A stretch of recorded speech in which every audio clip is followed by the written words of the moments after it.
I'm super excited for the weekend that my brain has started to log the activities of next week. We are a few hours from the weekend, so you can imagine the excitement. Welcome to Radio Mainland 98.3 FM, the sound of Lagos. It's the 5th of March 2026. It's a Thursday, and as you know, Thursdays are usually the most exciting days of the week, mostly because it allows for more interactions with you. It's majorly about taking feedback. It's about community report. It's about referencing issues that have happened throughout the course of the week and just casting our mind back to all the many things that have played out and the events that have followed the initial event. So Thursdays are very extensive, and we ask that you take advantage of the opportunity that it presents to you to call us, to send a message, and to tell us what's going on in your environment or what's going on in the broader society. My name is Sage Babalola. It's the Morning Express. We're about to look at our papers. We call this segment Trends in the Papers. If it's on the front covers, we're talking about it, we're analyzing it, we're bringing you abreast, and we have Mainland Focus, which I said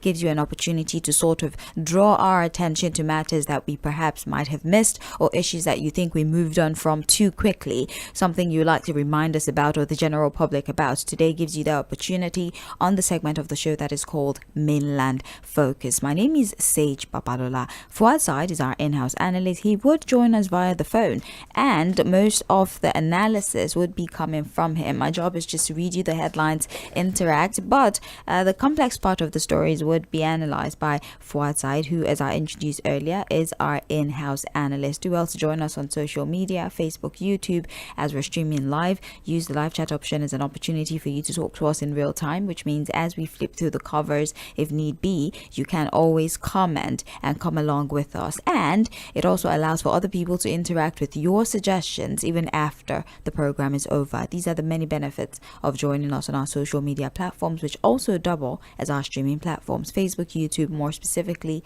at Mainland 98.3 FM, Radio Garden at Mainland 98.3 FM. You can listen via our official website at www.mainlandfm.com. Welcome once again. Good morning, Fᴏᴜᴜ. How are you today? How are you doing? I'm well, thank you. I hope you're prepping for the weekend. Well, anything for the weekend. You that should tell us now. I mean, do you have any party, or you just come and talk about Nigeria's issue on Sunday? Just come and do my job and go back home. Well, sorry, remember, you and I don't have the same schedule. I have a very exciting weekend planned out. Sorry for you. Okay. I'll be on the lookout. I will block you. I will block you across all platforms. I've been seeing things in recent times. I've been seeing things. I have a packed weekend. I'm excited for my own weekend. So, I don't know for you. You are advised. Because it's a new routine. It's you people that know. All the best. I wish you all the best. We have the Punch newspaper on the table today. Let's look at the story that is trending on the front covers of the Punch newspaper. State Police IG set up panel to propose framework. We have newly sworn in Inspector General of Police Tūnjí on Wednesday inaugurated a committee on the establishment of state police. As part of ongoing discussion on policing reform, President Bola Tinubu had last Wednesday, during the breaking of fast with senators at the presidential villa Abuja, urged the leadership of the 10th Senate to initiate constitutional amendment to provide for the establishment of state police. The president said decentralized policing would strengthen security at the grassroots and improve rapid responses to threats within state, noting that the current centralized structure required constitutional review to accommodate the proposed reform. Speaking during the inauguration, Disu said the committee's task was to examine the concept of state policing as part of effort to strengthen Nigeria's internal security architecture and improve community-based policing.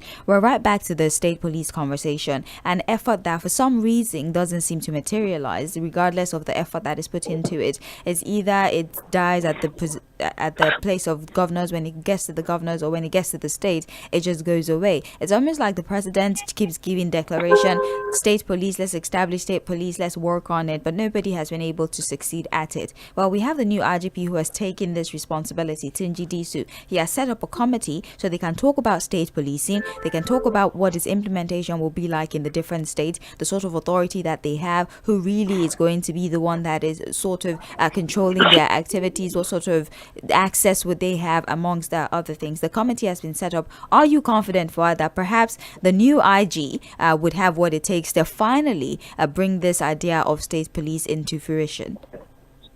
Well, because of a lot of talk and less of action that we've seen around the issue of state police, I will still be a bit cautiously optimistic about whatever is going on. From what we are getting from the new IGP setting up a committee, we do a lot of committee things, Sage. Right. We are not new to setting up committees, getting committee recommendations, and then it ends up nowhere. We just keep it aside. Because again, the issue of creating state police has to first come with the required political will, because there are a lot of implications to it, apart from the fact that we've gotten to a point where it has become very necessary, almost like the last resort to helping us fight this scourge of insecurity. There are also political considerations to it. We've for several decades we've run this centralized policing system that gives a lot of powers to whoever is in charge of the country. So losing that power has also got political implications. And so the question is, will they want to lose that power? Because again, with state police, we are now getting to what you can call a decentralized system when it comes to the security structure of the country. We are at a place where we need to just get something done. We cannot continue with what we've been doing. The insecurity that, this insecurity, the challenges we have, is now multidimensional. It requires us to rethink what we have. And in rethinking it, I think state policing has become inevitable. But we have to get it right, Sage. The structure, the funding, because it's not just to create a state policing structure at the state level, and then we are not able to fund it properly. So what it means is that we are just going to create them and then we are not able to solve any problem. We also have to be careful to try and solve a problem and not create several other problems. The abuse of power is also one of the things. How are we going to create systems that will ensure that our politicians don't turn them to tool of intimidation and harassment? You understand what I'm saying? Yes. Because we have not seen enough discipline from our politicians to show that they are not going to subject this state policing structure to misuse. If you understand, there are some governors today, Sage. Just imagine they have state police under their control. I doubt if anybody will be able to come into that state as a political opponent. They don't even have state police yet, and they're telling some of them don't even have state police. They've turned themselves to demigod. They've turned themselves to emperor in their different states. But the argument would always be the fact that even at the presidential level, at the federal level, the policing structure is still also subject to some form of abuse. You understand? So whatever it is, let's hope that the committee will have to wait again to see what the committee will recommend as the structure. What about synergy, Sage? Distinguishing functions, overlapping functions, how are they going to work together? Because again, the state police cannot work in isolation. Yeah. So what about jurisdiction? What kinds of crime will they be able to attend to? Which kind of crime will be preserved for the federal police? What are the legal backing? So a lot comes to this, because it's not just say we want to do it and we'll do it anyhow and then create problems that we cannot solve. Yeah, sorry? Even funding for them. I've talked about funding, Sage. What about funding? So how do we fund them? Will the federal government, for example, be giving up a part of its own allocation? Because with state police, the governors will require more funding. They will, apart from the security votes. Our governors are used to chopping the security votes without using it for anything. Wow, really? Free money, me. Oh my God! Wow. I want it. Nobody accounts for it really. It's almost like a personal benefit of our governors. They toss it around, they throw it around, and just in most cases pocket it. But now that we'll be having this, if we eventually have it, it means they would have to commit those monies to funding the state policing structure. But it may not be enough, and I assume it will not be enough.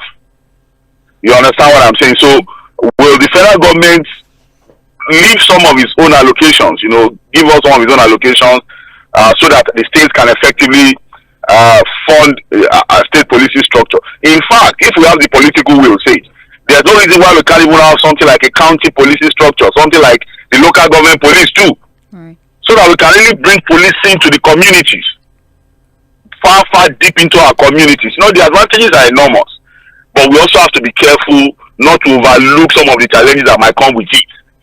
So I'm hoping that we're going to do a thorough job. It's going to be all-rounded. People of wisdom, good thinking will also come to make suggestions on how we can make it work to solve, the issue of insecurity that currently challenges Nigeria. right.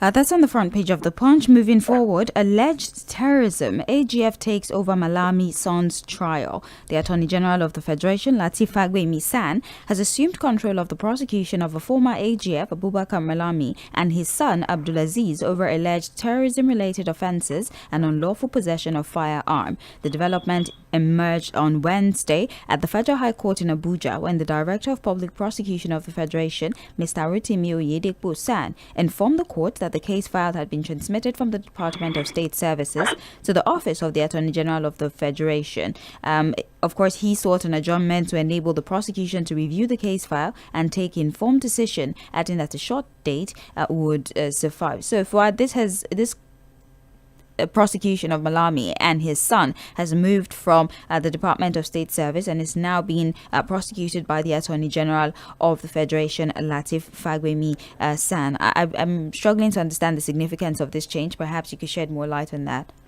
Now, this is the problem, Sheikh. We've talked about, getting people arrested, not getting your things tidy enough to be able to go ahead and do a diligent prosecution.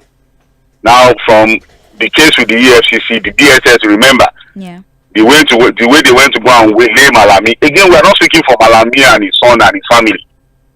Those are guys that, when they were in power too, of course, they have a lot of questions to answer as to where they ran the government. Especially Malami, that Malami particularly, this Malami. A lot of questions about a lot of the things he did as the AGF under Buhari. So much impunity. But again, we are trying to situate this thing so that again we don't make the same mistakes we've always been making, or this thing becomes just political. There's really nothing to it. Because if it is just about politics' sake, why are we wasting our time? Because the charges apart from the issue of misappropriation of funds that he has with the EFCC, that of the DSS concerns terrorism financing or issues of terrorism. And if you read through what you have in the report, the allegation basically is that, look, when names of sponsors of terrorists are forwarded to Malami, he deliberately refused to prosecute them. So they feel he's culpable. That's what they are saying.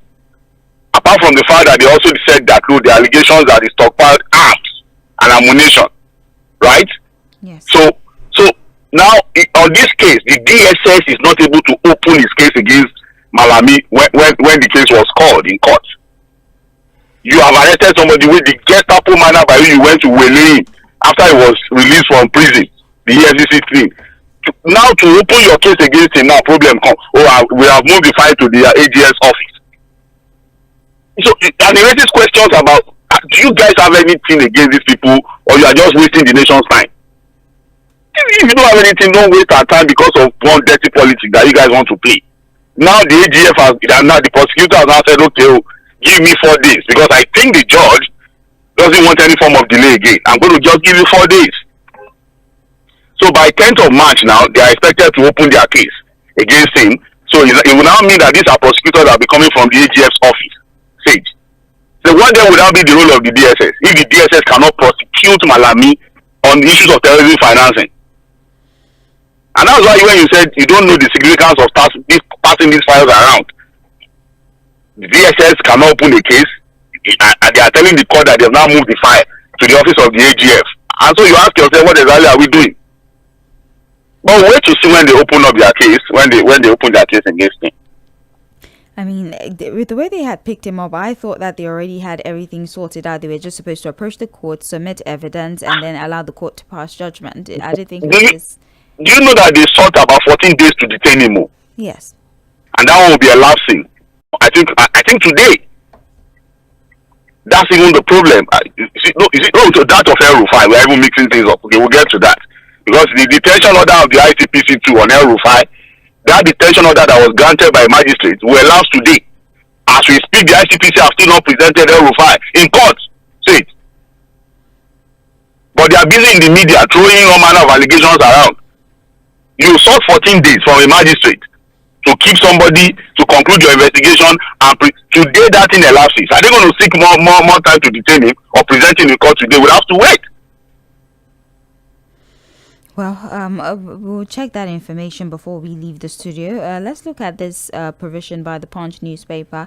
Interesting individuals are already jostling for the seat of the Minister of Power as the current minister Adebayo Adelabu prepares to contest the Oyo State governorship election, the Punch has learned. This is even as stakeholders urges President Tinubu to appoint a technocrat as his replacement. Barring any last-minute change of plans, Adelabu is expected to resign his appointment in the coming weeks to vie for the Oyo governorship ticket under the All Progressive Congress. According to the new Electoral Act 2026 and the revised timetable released by the Independent National Electoral Commission, the conduct of party primaries, including resolution of dispute arising from them, will commence on April 23 and May 30, 2026. And during an engagement with stakeholders in the Nigerian electricity supply industry in Lagos towards the end of the year, Adelabu had hinted that he would love to achieve some feat before I leave office. Therefore, this is not the first time that even you yourself has said it, that if you're so interested in politics, if you're so interested in being governor, perhaps you should allow for somebody who's interested in running the power sector step aside and focus on politics. He might be taking your advice and the advice of many other pundits who shared that idea. He would be resigning. However, we already have those who are lining up to take over his position, as experts are asking that the president pick somebody who actually understands the system, a technocrat, somebody who actually knows what the energy market looks like and can make better decision. Well, I wouldn't say in comparison to Adelabu, but everybody is now wanting to submit their application to take over that particular position. What are your thoughts, Fuad? In terms of performance, Adelabu should not be the standard, though, or else we are just going to be looking for another failure. I'm not saying we know that things, but when it comes to running the Ministry of Power, if they choose somebody using Adelabu as a standard, then we're in trouble. I'm sorry, it's just what it is.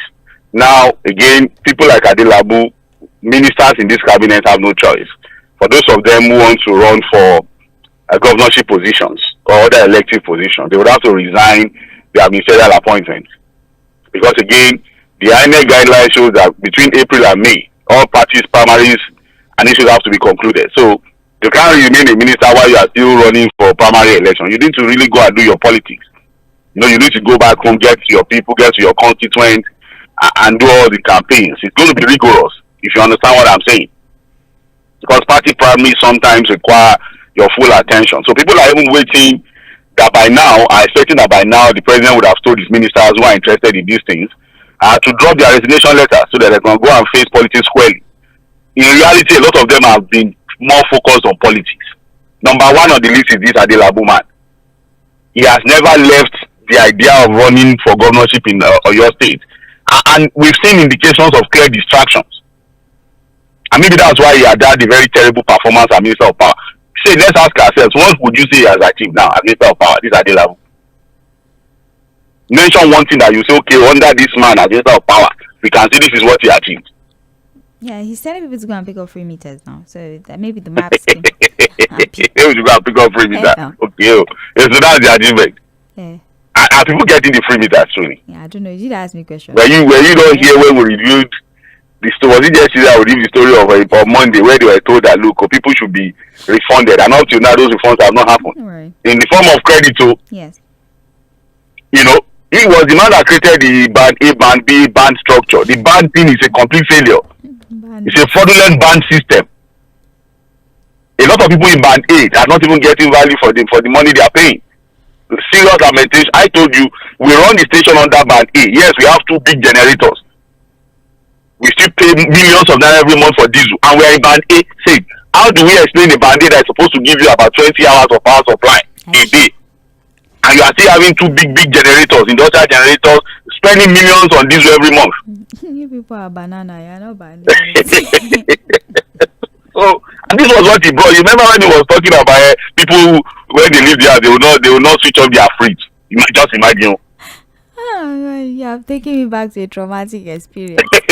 from the minister. So, you know, So, guys. and it was people were going to ask you, minister, so your own house, you always switch off your fridge when you are leaving the house. What's supposed to be the job of a fridge in the first place? You know, to preserve things while it's hot. I have food in it. It's meal preps on. So if a minister, that is the minister of power, does not know that it does not make sense to switch off your fridge when you are leaving the house, what else do you want to tell me about the capacity of the minister to deliver? And this was the man that worked at the highest level in the CBN.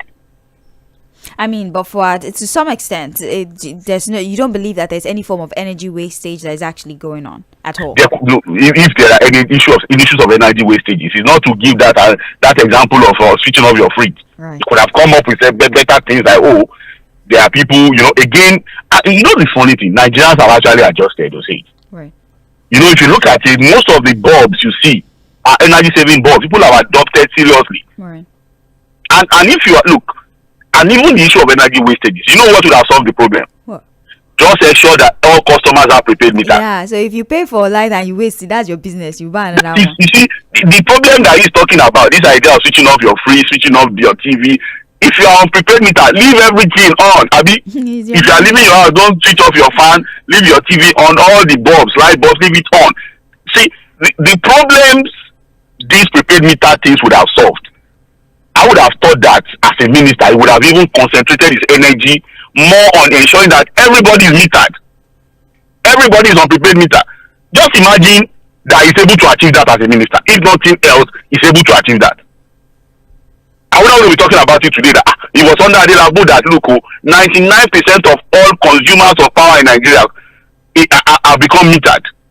Because with prepaid meter, I've always said it too, it's even assured money for the service providers. Right. Because it means that you pay before you use. That's prepaid. So they are guaranteed money. The problem is that they cannot deliver on the service. And it's going to be a problem to them. So they want to remain on this estimated billing, postpaid billing that they can manipulate at will. So I ask again, anybody should come and tell me what they think this Minister Adelabu has achieved. Now he wants to go and become a governor. It's left for the Oyo people. Luckily, I'm not from Oyo State.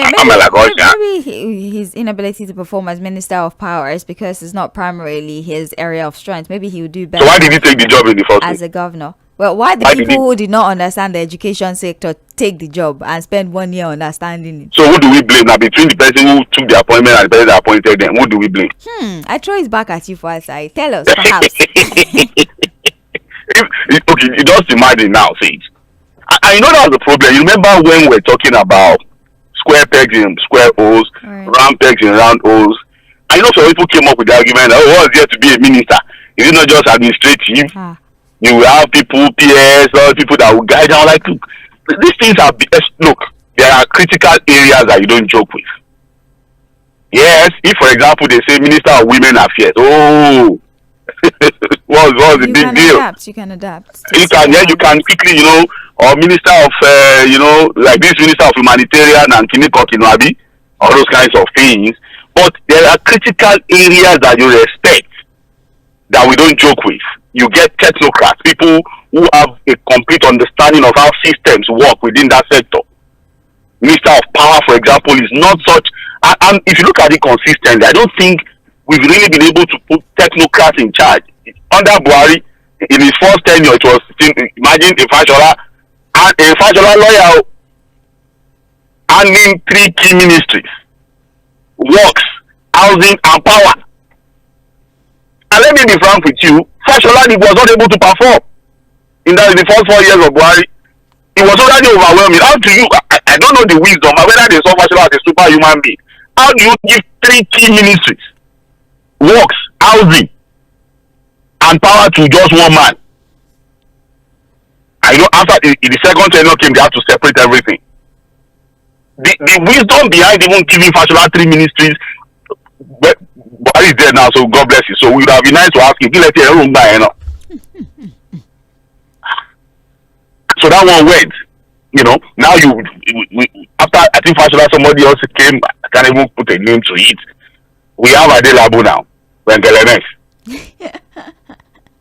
So he's going back to Oyo State. We wish him all the best. Oyo people will decide that eventually. I'm just saying that, look, as far as this appointment is concerned, if I'm going to rate him over 10. Now I'll give him 1. And that one, you're just doing it for good, Avi. So whoever is going to replace him now, most likely would have to come from Oyo again because of this quota system kind of thing, the way we arrange our appointments. Right. And you see that people are already jostling for it. Right. You'll be surprised that people that are jostling for that position, I don't even know anything, so they just want to go and occupy space. I'm just a minister. But it's not a paucity of experts, because we do have experts. We see them thriving in other countries. So why is it that experts are perhaps reluctant to apply for positions like this, or are oftentimes sidelines for individuals, maybe because of relationship to the center? I don't know. We have experts. It is because most of these appointments come in the form of political compensations. Not because we want to get the job done. There are politicians who have worked for the party who we must compensate. And so what we do is to just throw these positions at them. Look at Ganduje, for example, that's why chairman of the APC. The man said he had family issue, resigned from the party. The next thing, he's already at fan. Most likely faffing around doing nothing, as the chairman of that place. So we throw these positions around as political compensation. But I would have thought that, and that's why people keep referring to the Obasanjo era. See, look at the kinds of ministers Obasanjo presented to Nigeria. What people, experts from all over the world. The likes of Okonjo-Iweala, Byosekwe, Femi Adesina, 괊ᴜ. You understand what I'm saying? And that's why people keep referring to that time as the golden era in terms of critical appointment. Even though at the end of the Baba scattered everything with his... anyway, let's just... Trends in the papers, Mainland 98.3 FM. My name is Sage Babalola. I'm here talking with Fouad. We're looking at the Punch newspaper.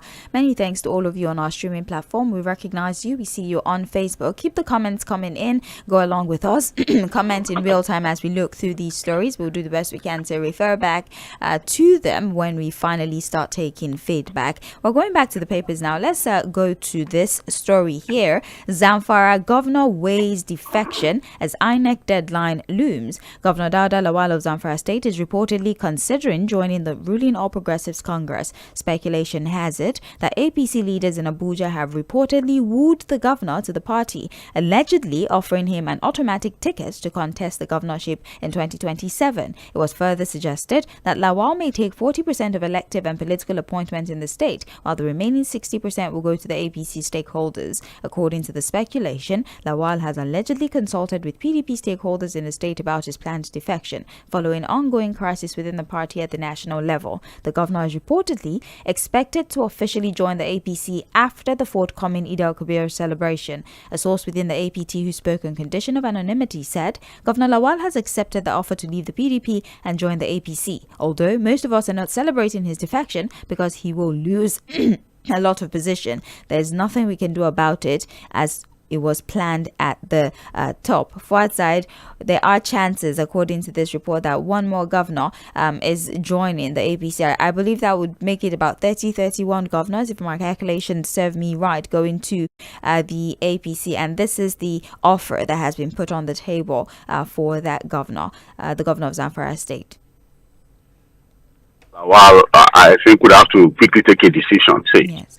If you look at the provisions of the Electoral Act, and INEC's timetable, he's got limited time to quickly take a decision.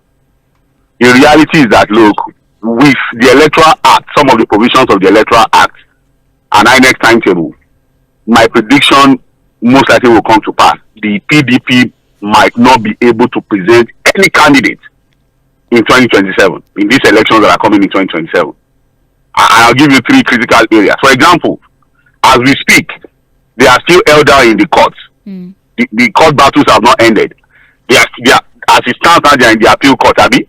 Right. So nothing is clear, because on the PDP matter, there are 2 conflicting judgments. From courts of coordinate jurisdiction on the same matter, a federal high court has given a judgment that seems to align with the interest of the Wike people. A state high court in the same Oyo State, Ibadan, there, has given a judgment affirming the convention conducted by Makinde and his people. So on the same matter, 2 conflicting judgments from courts of competent jurisdiction. So now they have moved to the appeal level. Most likely this will get to the wires. It means that the Supreme Court would have a final say. Look at the time for all of these things to be resolved. Primaries are to be conducted in April, May stage. So do they have the time? So if there are no legal clarity as to the leadership of the party, Would it be wise for a politician to run on that platform? Who will conduct the primaries? So that means you have two primaries. Who is going to forward your name to INEC? INEC has told parties between now and April to forward the e-register of their members. Who is even running the PDP secretariat as we speak? Who is even coordinating the e-registration of members now that they will forward to INEC? So, Super Minister Yᴏ Wike has done a fantastic job. Where he wants the PDP to be, he has kept them there. He's done what? A brilliant job. How he has been able to do it is a conversation for another day. But the reality is that, look, where Yᴏ Wike wants the PDP to be today, he's been able to get them. And you know the funny thing is that people like Market are surprised that they didn't know that that's where Wike is going to. He wants the PDP to remain perpetually in crisis and hold them down for the APC. And he has done it. So, as he stands, I think the Zamfara governor has no choice. We've seen that, overtures have been made to him. They've tried to lobby him, many times they've talked to him about the need to move over. Why do you want to remain? All your colleagues have left. The only ones remaining are people who are not looking for a second term. You are a governor that will be wanting a second term. Bala Mohammed is a second term governor. Seyi Makinde is a second term governor. They are not looking for anything. They may want to go and retire in the Senate. That is if they are interested. But for you, who is a fourth term governor, who needs a second term ticket, it will be dangerous for you to go and remain in the PDP. So I would not be surprised if he takes a decision to jump ship and also join the APC. Those of them who have left and joined the APC, somehow the APC has compensated them. They most likely will get automatic tickets. A lot of them have produced chairmen now of the party in the states. So the other Lawal too from the report is being promised 40% of the structure of the APC if he moves to the APC from PDP. He will be meeting people like Matawale and co in the party. So don't be surprised if this happens. In fact, I will not be surprised if, as we approach 2027, there's no more governor left in the PDP. All of them have left the party for Wike to go and eat it. But do you think at the end of the day, Wike might then defect after he has fulfilled whatever responsibility was given to him? I don't know about. Look, if everybody leaves the party for him, I want to know what he will now do with the party. Like maybe they will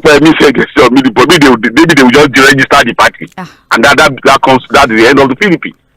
They might just deregister the party. I mean, what more? Okay, what is left? If they eventually, all of them leave the party to Wike, what do you think he's going to do with the party? He can start building a new structure. So, is this structure to achieve what? I don't know for him, but he's not decide what he wants to do with it. No, do you understand the scenario I'm painting? I'm with you because okay, let us even say Seyi Makinde, everybody, okay, take it. What do you think he's going to do with the party? Maybe it's turn to boot party. So if they give him the party now, will Wike now present a presidential candidate for the party? What would he do? That's what I'm asking. Is there an end where Wike himself then defects when he's done with whatever? Or maybe he will remain there and just say, the PDP has now endorsed President Bola Ahmed Tinubu as candidate. Yeah. The same PDP of Obasanjo. Chai. The same PDP of Solomon La. Chai. Sorry.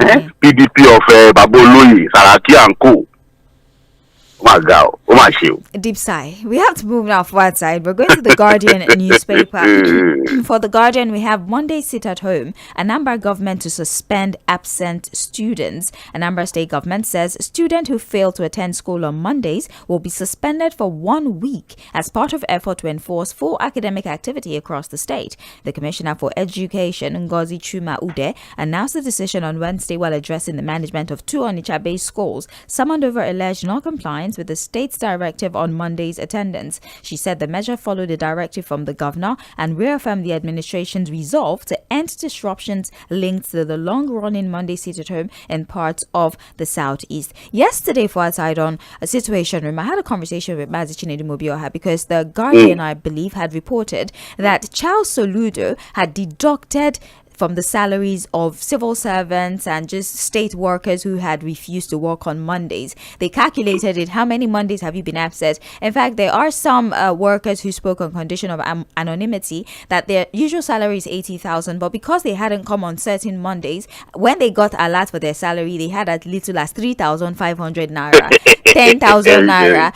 Tğᴜʀsᴅ calculated the pro rata. The amount of Mondays you've been absent, we will take your money, 3,500, 10,000 naira, some deductions as high as 50,000 naira. And he says this is a way to make sure that they understand I'm serious about you coming to work. And now it has gone to the education sector. It's now been put that you as a student, if you don't come to school on Mondays, just take the whole week. You are suspended for 1 week until you're ready to come to school. Do you think this is aggressive, or it is a necessary measure to ensure that people comply with the directive of not listening to the sit-at-home order? I don't know whether to call it aggressive or desperate on the part of the governor. Maybe necessary. But I don't even know whether to call it necessary. But will this solve the problem? Let's start with the students, for example. You don't come on Monday, just take the whole week. Yeah, those ones I never want to come to school before. They will just be playing ball. I'm sorry. Yes, Thank you. So the governor needs to first calm down. I understand his frustration. You understand, because again, he's a second-term governor now, so he's more relaxed. He's in control. He's probably not going to quickly go back to the people who seek their votes again. So he now wants to affirm his authority. So I assume that he's actually been very frustrated about how non-state actors have so much influence among the people that he, the governor, cannot call off, put out completely. So who are these people who are telling people not to go to work and they will obey them? They probably will have noticed that this is not even coming as a result of any threat. People are just doing it willingly. I'm telling you, one of the things that's difficult to fight is ideological warfare. When people are behaving based on conviction and ideology, what they believe in. I've told you, in reality, there's a silent solidarity to this Nnamdi Kanu matter, whatever anybody thinks about it. So I don't know, because for the workers, instead of paying them 3,000, why doesn't he just sack them? Yeah, he doesn't want to sack them. He just needs them to know that there is punishment if you refuse to listen to me. So next month, if they don't come in, 3,000. Yes. When they remember how they suffered with 3,500, they will go to work on Monday. It's just, I was shocked when I read it yesterday. But what do you think? What do you think is the solution now?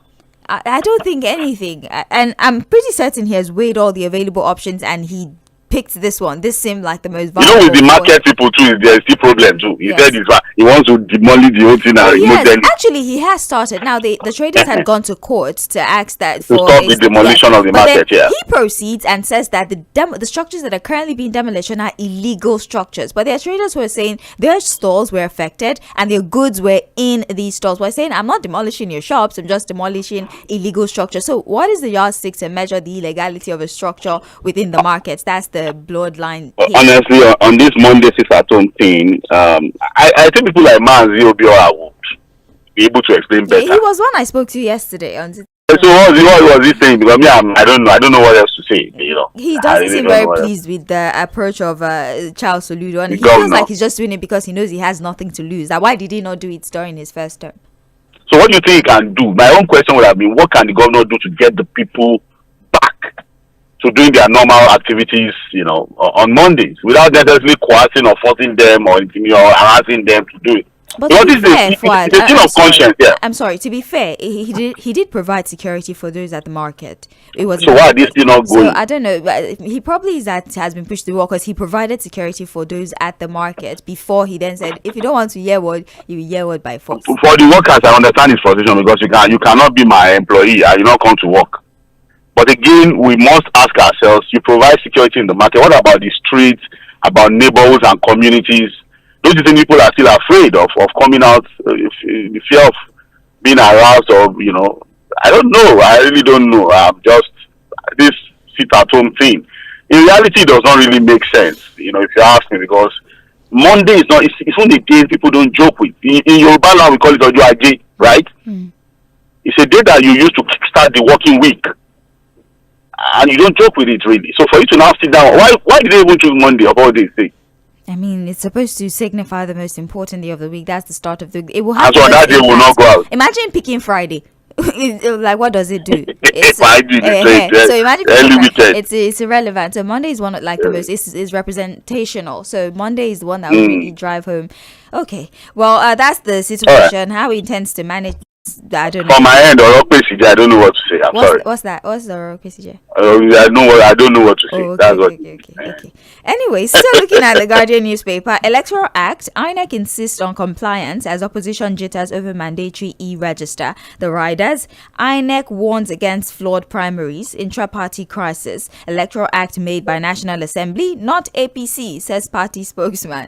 Yes, Wilder, we're happy with a disorganized opposition. We're happy with a disorganized opposition.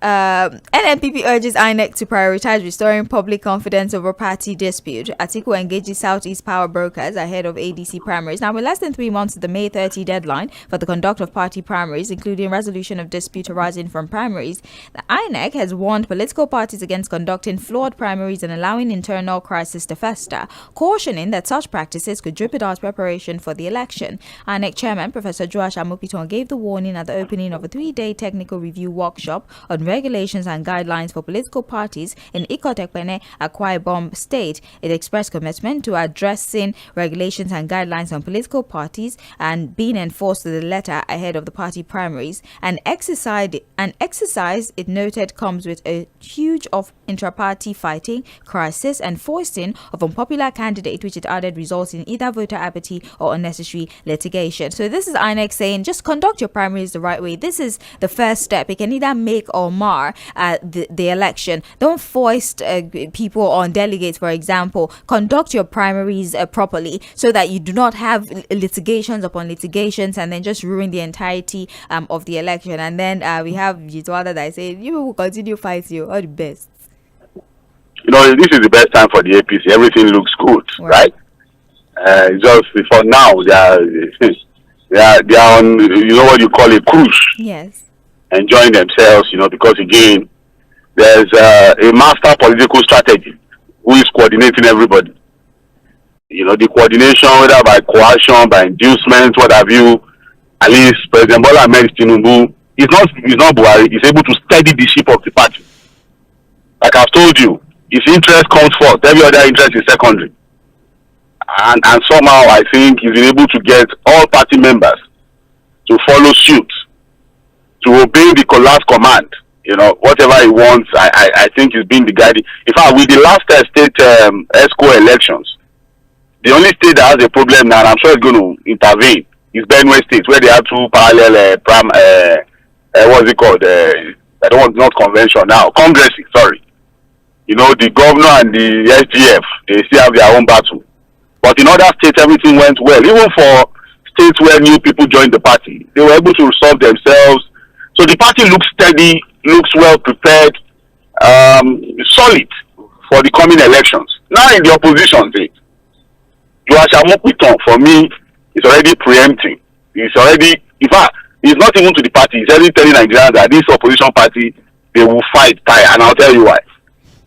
And one of the things we discussed in midweek politics yesterday was that, is it that these opposition politicians, at least the remaining opposition politicians, they did not see some of these provisions in the Electoral Act that will pitch them against themselves within the party? First, as we speak now, when it comes to conduct of primary stage, in the Electoral Act 2022, you could use 3 different ways to conduct your primaries. You could use direct, indirect, and consensus. They have now removed indirect stage. So just 2 now. Either you do direct or what?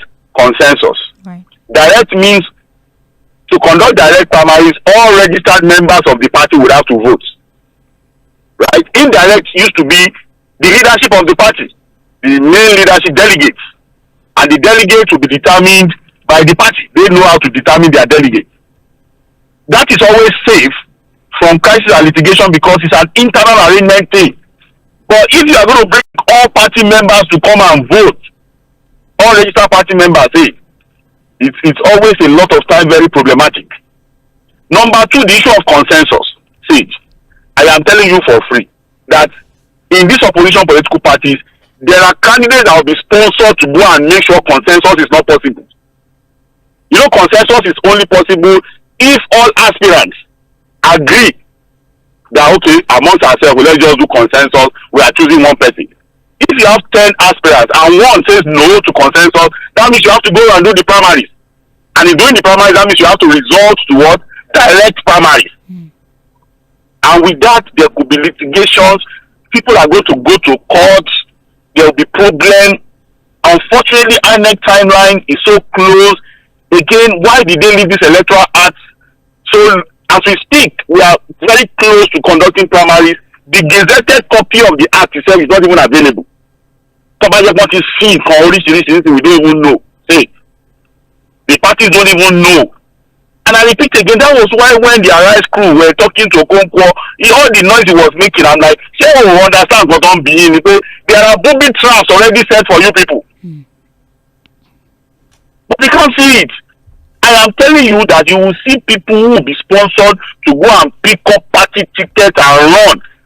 Only to just go and cause crisis there. That the people will now go to court. You will see. Don't worry, the people are here. Everything is upon us already. April, May, the whole thing will start. The film will start. Right. Well, as we begin to round off the conversation, INEC insists on compliance as opposition jitters over mandatory e-register.